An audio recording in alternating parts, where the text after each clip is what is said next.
by, so this unit coordinate grids, right? This whole system was invented or created by Rene Descartes.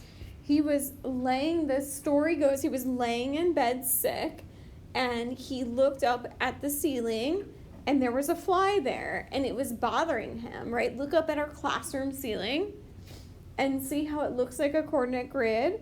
So to be able to help track the location, he came up with a system.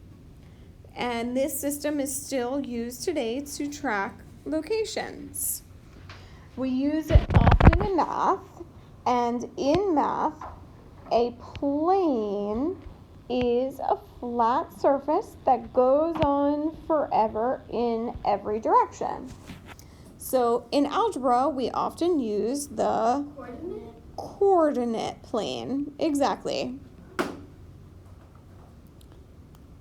So, when we're talking about our coordinate grid, we have 4 quadrants. Draw yourself like a little mini coordinate over here on the side.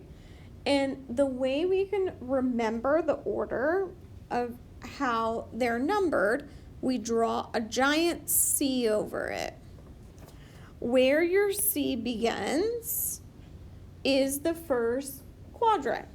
So we're going to use a Roman numeral to describe it because we have numbers, right, for our coordinates, so we don't want it to get mixed up. So the first quadrant here is quadrant 1. The second quadrant, quadrant 2.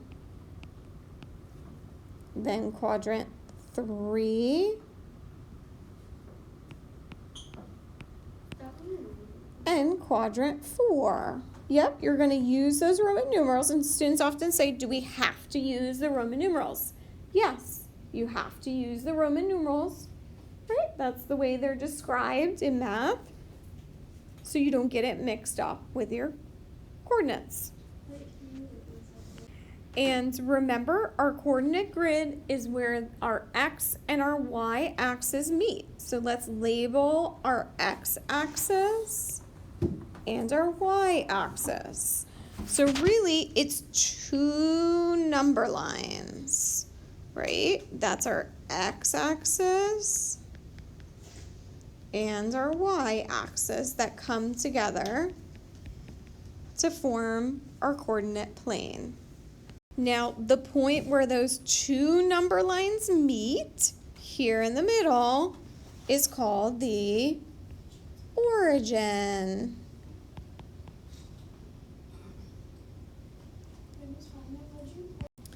So, since our origin is right there in the middle, the location of our origin, the ordered pair, would be 0, 0. Hasn't begun anywhere. It's right there in the center. So let's draw ourselves a little reminder for the horizontal number line. Draw yourself a little horizon, right? The ocean and the sun is coming up across the horizon. So you know it goes across like our x-axis. In the vertical number line, I'm not a very good artist, but I like to think of a basketball hoop. It's not a very good basketball hoop. I bet on some people. Yeah.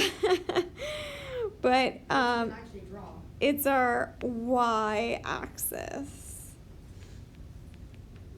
You might be better off drawing like a person standing up tall.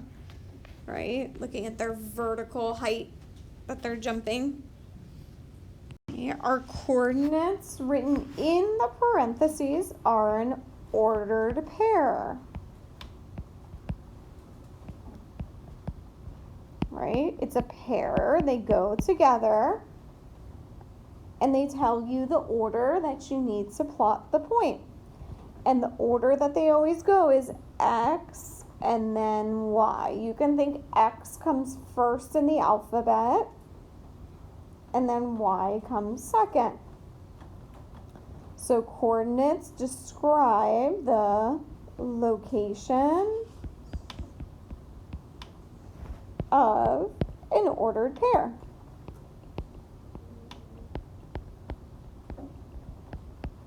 And we always begin at the origin. Okay, so we're going to take a look at some of our points here. For example, W. If we're looking at yes, exactly. We're going to go start from that origin, go over 4, and we go up 1. So, exactly. So for the quadrant, we would put Roman numeral 1. Go ahead, you try the other ones, and then we'll check it. The location of x is -2, 0. Do you have to have the parentheses? You need the parentheses, yes. The location of that one, is it in a quadrant or does it fall on the x-axis? Yeah, so the location, we're going to write x-axis, right? It's not in a quadrant since it falls on the line. Y would be -4. Oh, is it -4 first? No, it's 0. It's 0 first because we did not move off of the axis there. So it's 0 first, then -4. And the location would be y-axis. Yeah, it's right there on the y-axis. Point Z here would be, the coordinates would be 1, 1, and it's in quadrant 1. Yep, the location for A would be 0, 0, and since it's right there in the middle, it's on the X and the Y-axis, it's right there at the origin. So we put the location as origin. And what you guys are going to do is you're going to look back in your notes and you're going to fill in the definitions here. Then you're going to plot the points. When you plot them, I'll show you on the first one, right? If it's 8, 7, move over 8, down -7. Make sure label it point 1. When you have the other points plotted and your definitions in, you're going to come show me, and then you're going to work on your homework of Khan Academy. If you are going on one of the field trips this week, right, we will have math space homework that you're going to make up. The other F3, F7.3 and 7.4 will be excused, but you do need to make up the math space. Okay, so for right now, you're going to do the vocabulary, plot the points, show me, and then you can start on Khan Academy.